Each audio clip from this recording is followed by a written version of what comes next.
வேசிக்கல்லனாக இருந்தான்னு சொல்லி.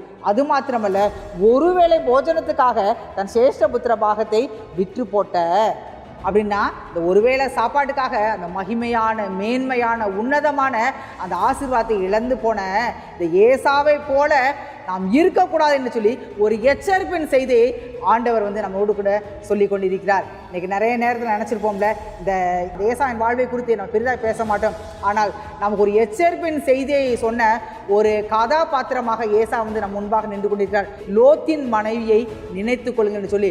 லோத்தின் மனைவியை ஒருவன் நினைச்சானா மறுபடியுமாய் விட்டு வந்த பழைய ஒரு வாழ்வை திரும்பி பார்க்கவே மாட்டார்கள். அதே போல ஒரு வாலிபன், ஒரு ஆண்மகன் இந்த ஏசாவின் வாழ்வை அவன் அலசி ஆராய்ந்து பார்ப்பான்னு சொன்னால் ஒரு நாளும் இந்த உலக சிற்றின்பங்கள், ஒருவேளை இங்கே சுற்றி சுற்றி சுற்றி ஏசாவுடைய வாழ்க்கையை பார்த்தீங்கன்னா எல்லாமே சரீர தேவைகளுக்காக தான் ஆண்டவர் விட்டு போனான். அவனுடைய இந்த சாப்பாட்டில் கூட ஒரு இச்சை இருந்தது, அவனுடைய திருமணத்தில் ஒரு இச்சை இருந்தது.